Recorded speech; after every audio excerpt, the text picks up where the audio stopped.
Уметниците слободно нека творат, но позитивно да не ја нервираат Бугарија. Оваа порака стигнува од министерката за култура Бисера Костадиновска-Стојчевска.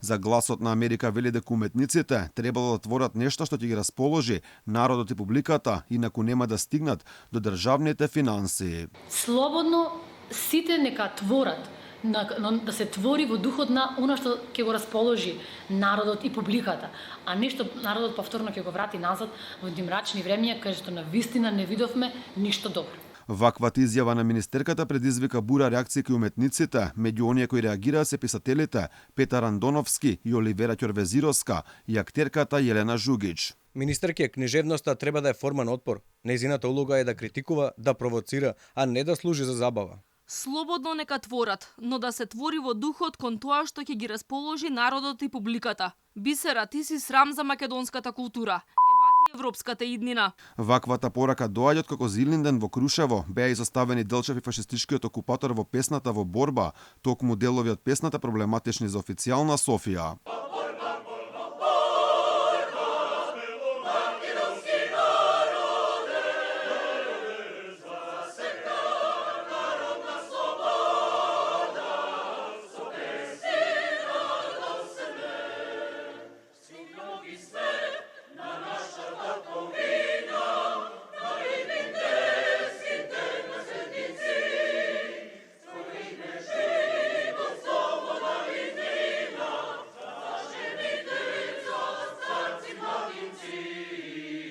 Од оригиналната песна напишана во збирката на Кочо Рацин, која беше посмртно објавена, откако е пронедена во неговата ташна, изоставени се партизаните од НОБ, кои додека се борат над главите им се вее знамето на Гоце. Она што загрижува покрај попустливоста на македонските власти е што речиси никогаш не се реагира на бугарските провокации, кои се доста чести.